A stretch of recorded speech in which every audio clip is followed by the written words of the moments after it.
REET level 2 को बहाल करने की मांग कर रहे हैं, रीट लेवल 1 के लिए। इस पे भी मैं चर्चा करने से पहले मैं कुछ पॉजिटिव चीज बताना चाहूंगा।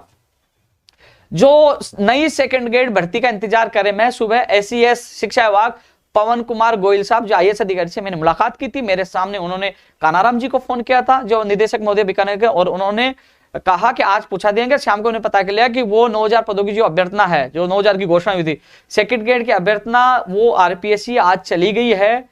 आज RPSC चली गई है, जो सेकंड ग्रेड भर्ती का इंतजार करने वालों के लिए अच्छी खबर है। सेकंड ग्रेड की जो फर्स्ट ग्रेड की है, जो रोस्टर आरक्षण से संबंधित, रोस्टर से संबंधित वो कार्य बाकी था, तो उन्होंने कहा कि 1-2 दिन में हो जाएगा, तो इसी वीक में अभ्यर्थना फर्स्ट ग्रेड की भिजवा देंगे। नहीं हुआ तो अगले वीक में चली जाएगी। जो फर्स्ट ग्रेड और सेकंड ग्रेड भर्ती का इंतजार कर रहे हैं उन अभ्यर्थियों के लिए यह खबर है। कोशिश यही है, मैंने पहले भी ट्वीट किया था कि फरवरी मार्च में इसकी विज्ञप्ति जारी हो जाएगी। मार्च में यदि कोई कमी नहीं रही तो आपकी फरवरी में फर्स्ट ग्रेड और सेकंड ग्रेड की विज्ञप्ति जारी हो जाएगी। और उस यदि कमी रही, यानी कोई दिक्कत आई, यानी कि टाइम लग गया, क्योंकि वो अभ्यर्थना आने के बाद उसको चेक भी करते हैं, तो फिर मार्च में आपकी विज्ञप्ति फर्स्ट ग्रेड और सेकंड ग्रेड की जारी हो जाएगी। अब मैंने ये मांग की है, मैं अधिकारियों से आज मिलकर आया हूं, तमाम मेरे साथ और भी अभ्यर्थी थे, कि फर्स्ट ग्रेड सेकंड ग्रेड और रीट पात्रता और शिक्षक भर्ती जो कर रहे हो, सब में समय बेरोजगारों को देना चाहिए। आज RS भर्ती में सिलेबस को बदलाव कर दिया गया। RS भर्ती में अतिरिक्त समय देने की मांग को लेकर राजस्थान विश्वविद्यालय में लोग धरने पे बैठे, वो मांग कर रहे हैं। उनकी मांग को लेकर मैंने एजुकेशन मिनिस्टर BD कल्ला जी से मुलाकात की। कभी भी किसी भर्ती परीक्षा में तिथि बढ़ाने की मांग मैं नहीं करता हूं, क्योंकि 2-2 ग्रुप होते हैं, लेकिन इसमें कुछ मैंने देखा कि इसमें सिलेबस अचानक बदला गया, जिसकी वजह से इनको अतिरिक्त समय मिलना चाहिए। इस संबंध में मैं शिक्षा मंत्री जी से मुलाकात की, CMO में अधिकारियों से बात की। तो साथियों, अब मैं आपको RS भर्ती 2021 के लिए बताना चाहूंगा। जहां तक मेरी बात हुई है, CMO के अधिकारियों का कहना यही है कि उन्होंने RPSC में बात की। RPSC के अधिकारियों का कहना है कि हमारा शेड्यूल जो हमने कैलेंडर जारी किया उसके अनुसार यदि हम आगे बढ़ाते हैं तो साल भर ये भर्ती लेट हो सकती है। ऐसे में RPSC ने सरकार को नेगेटिव जवाब दिया है कि जो शेड्यूल जो जारी किया है, कैलेंडर जारी किया, यदि हम उसको बदलाव करते हैं तो साल भर तक ये RS भर्ती 2021 में देरी हो सकती है। इस कारण से उन्होंने मना कर दिया।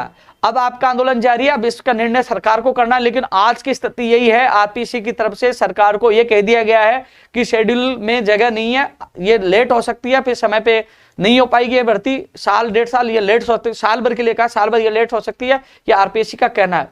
हालांकि मैं 18 तारीख को जा रहा हूं, आपकी बात मजबूती से RPSC जो अध्यक्ष मैंने उनसे मुलाकात करके रखने की कोशिश करूंगा कि हाँ ये लोग बैठे, इनके साथ न्याय किया जाए। लेकिन जो स्थिति मैं आप लोगों को अवगत करा रहा हूं, हालांकि न्यायालय में मामला है, न्यायालय प्रश्नों का जो विवाद को लेकर चल रहा है, न्यायालय इसमें कुछ कर दे, वो अलग बात है कि न्यायालय इसमें क्या निर्णय करेगा, न्यायालय भी कुछ फैसला दे सकता है।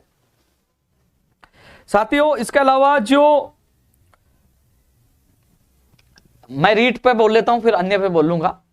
रीट बहाली को लेकर साथियों, कई लोग, कई लड़कियां, कई लड़के मुझे फोन कर रहे हैं, अभी भी फोन मेरा लाइव आने से पहले फोन आए थे। कई लोग फोन कर रहे हैं कि भाई साहब आपने भर्ती रद्द करवा दी, हमारे भविष्य के साथ खिलवाड़ कर दिया। कई लोग कह रहे हैं कि आप डेटा ओपन करने की मांग क्यों कर रहे हो। कई लोग कह रहे हैं कि आप रीट लेवल 2 को बहाल करने में हमारा साथ दो। कई लोग कह रहे हैं कि CBI की जांच में साथ दो। कई लोग कह रहे हैं कि आप लेवल फर्स्ट भी रद्द कराओ। यानी कि अलग अलग लोगों का अलग अलग मत, एक के लिए बोल लिया दूसरा गाली, यानी कि उपेंद्र यादव को बीच में आना। यानी कि कुल मिलाकर अपने अपने निजी स्वार्थ के लिए जिस व्यक्ति ने 10 साल तक आप लोगों के लिए संघर्ष किया है, जिसमें लेवल 2 का जो वेटेज जो 70-30 था वो वेटेज हटवाया है, हर जगह आप लोगों का साथ दिया है। लेवल फर्स्ट वाले जो BSTC में मैंने उनका पहले साथ दिया था, अब तो न्यायालय में न्यायालय करेगा, लेकिन वो सब चीजों को भूल जाते हैं कि उपेंद्र यादव ने किस किस का साथ दिया। नहीं, ये कर दिया भैया, इसलिए मैं CBI की जांच के अलावा कोई मांग नहीं करूंगा, ना रद्द करने की मांग करूंगा, ना बहाली की मांग करूंगा। मैंने एक बार भी रद्द करने की मांग नहीं की थी, क्योंकि मुझे पता है कई लोगों ने बड़ी मेहनत की है, क्योंकि मुझे पता है उनका दर्द और दुख मैंने देखा था। यह सरकार का निर्णय था, यह विपक्ष का हल्ला था। मैंने CBI की मांग के लिए पहले भी की थी, आज भी कर रहा हूं। CBI की मांग मैं इसलिए चाहता हूं कि इसमें कौन राजनेता है, कौन कौन लिप्त है, कौन सा गिरोह हमेशा के लिए खत्म हो जाए, राजनेता जेल के अंदर आ जाए, जिससे और कौन कौन सी भर्तियों में इन गिरोह ने ये बड़ा कांड किया, इसका खुलासा हो, आप लोगों को पता चले कि हाँ वास्तव में कितना बड़ा कांड हुआ है, कितना बड़ा घोटाला हुआ, ये सबके सामने है। इसलिए मैं CBI की मांग कर रहा हूं। और एक चीज और बता दूं मैं कि जो लेवल 2 बहाली की जो कर रहा है, सरकार ने अपना फैसला दिया, अब न्यायालय को देना है। यार अब मेरे हाथ में कुछ नहीं, कहीं बहाली के लिए हमारा साथ दो भैया, अब न्यायालय ही आपका साथ दे सकता है। हाँ, एक चीज आपके लिए प्लस हो सकती है, कई कह रहे हैं रीट लेवल 1 में पद बढ़ाने का साथ दो। कई कह रहे रीट लेवल को रद्द करो। मैं रद्द के लिए पहले भी नहीं कहा था, मैं कहूंगा सीबीआई जांच इसलिए कर रहा हूं, सीबीआई जांच होगी क्योंकि अभी होगी तो कई लोगों को न्याय मिलेगा। और सरकार ने जो लेवल 2 को रद्द किया तो कहीं ना कहीं उनके पास इनपुट कोई सूत्र होंगे कि वास्तव में पेपर लीक हुआ। नहीं तो सरकार ने 300 के लिए दावा किया था कि 300-400 लोगों के पास ही गया, फिर कुछ ना कुछ तो कारण रहा होगा, उन्होंने रद्द किया है। लेकिन आप लगता है आपको मजबूती है, तो मैं इतना कहना चाहूंगा कि सच को आस नहीं है। आपको लगता है आपके साथ गलत हुआ, आप टॉपर हो, तो न्यायालय न्याय करेगा, तो न्यायालय पे विश्वास रखना चाहिए। लेकिन एक चीज और मैं कहना चाहूंगा, जो लोग लेवल 1 और 2 के हैं, कि साथियों सांसद साहब किरोड़ी बाबा ने दावा किया 1,23,140 से ऊपर है। दूसरा लेवल 1 के लिए दावा किया 18,000 लोग हैं जिनके 140 ऊपर है। तो कई लोग कंफ्यूज की स्थिति में, जिन लोगों के अच्छे नंबर आ रहे हैं लेवल 1 में, लेवल 2 तो रद्द हो गई, लेकिन लेवल 2 वाले भी अवसाद में इतने नंबर कैसे आ गए? सच क्या है?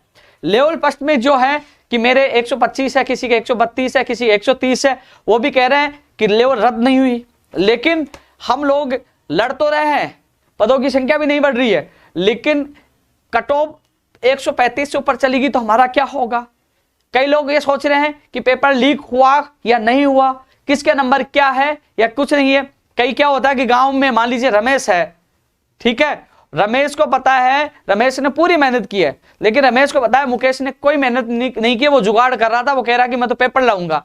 अब अभी तक ये पता नहीं कि मुकेश के नंबर कितने हैं। तो हम लोग जो डेटा सार्वजनिक करें, जो लोग हैं जो लेवल 1 और 2 के जो मेरा लाइव को देख रहे हैं, हम 18 तारीख को सुबह 10 बजे माध्यमिक शिक्षा बोर्ड के बाहर मैं धरना प्रदर्शन के लिए जा रहा हूं, क्योंकि आरपीएससी अध्यक्ष भी अन्य जो आरएस भर्ती हो, चाहे वरिष्ठ अध्यापक भर्ती 2016 अन्य मामलों को लेकर उनसे 12 बजे मुलाकात करेंगे, लेकिन पहले 10 बजे वहां प्रदर्शन होगा कि डेटा ओपन हो, आपकी गलतफहमी निकले। डेटा ओपन होगा तो पता लग जाएगा रमेश को कि मुकेश के कितने नंबर आए हैं, फिर तो पता लग जाएगा इसने जुगाड़ किया है और नंबर है। ऐसे कई लोग पकड़े जाएंगे। कई लोग कह रहे हैं कि आप डेटा ओपन क्यों करवा रहे हैं, तो वो लोग डर रहे हुए हैं कि मेरी पोल ना खुल जाए। साथियों डेटा ओपन होगा, मान लीजिए डेटा ओपन होगा जिसके 125, 130, 128, 132 नंबर आ रहे हैं, 135 नंबर आ रहे हैं, उनको भी पता लग जाएगा कि वास्तव में 140 ऊपर कितने हैं, मेरा नंबर आएगा कि नहीं आएगा, पेपर लीक हुआ है या नहीं हुआ, किस किस तक गया, कितना घपला, वो भी उनको सच्चाई का पता लग जाएगा। लेवल 2 में पता लग जाएगा कि जो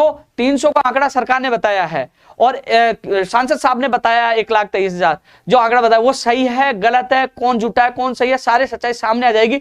डेटा ओपन होगा तो आत्मसंतुष्टि हो जाएगी, हाँ यार इतने लोगों के पास 140 नंबर आए, इसका मतलब सरकार ने भर्ती को रद्द किया तो सही किया, क्योंकि हमारा नंबर आता ही नहीं। उनकी भी आत्मसंतुष्टि होगी। वही रीट लेवल 1 जिनका अभी तक कट ऑफ जारी नहीं हुई, यदि डेटा ओपन हो जाता है तो उनकी भी आत्मसंतुष्टि हो जाएगी। इसलिए साथियों मान लीजिए डेटा 140 ऊपर कम आता है तो आप उस डेटा को हाई कोर्ट में भी रख सकते हो। डेटा हमने ले लिया हो, मान लीजिए जो डेटा हमें परिणाम मिल जाएगा रीट का, लेवल 1 और 2 का, वो आपके न्यायालय में भी काम आ सकता है, न्यायालय में भी काम आ सकता है। आप मजबूती से अपनी लड़ाई लड़ सकते हो। इसलिए साथियों हम सबको मिलकर, जो तमाम लोग रीट लेवल 1 और 2 से है, वो डेटा सार्वजनिक करवाने के लिए 18 तारीख को सुबह 10 बजे माध्यमिक शिक्षा बोर्ड अजमेर पहुंचे, मैं पहुंचूंगा, हम सब मिलकर, वहां मीडिया में रहेगी, हम सब मिलकर आवाज मजबूत करेंगे जिससे डेटा सार्वजनिक किया जाए कि हकीकत क्या है, कौन झूठ बोल रहा है, कौन सच बोल रहा है। क्योंकि डेटा ओपन होगा तो आप सबको जो रीट लेवल 1 की जो भर्ती को बचाने के लिए लड़ रहे हैं, उनको पता लग जाएगा कि मुझे बचाना चाहिए कि नहीं बचाना चाहिए, उनकी गलतफहमी दूर हो जाएगी।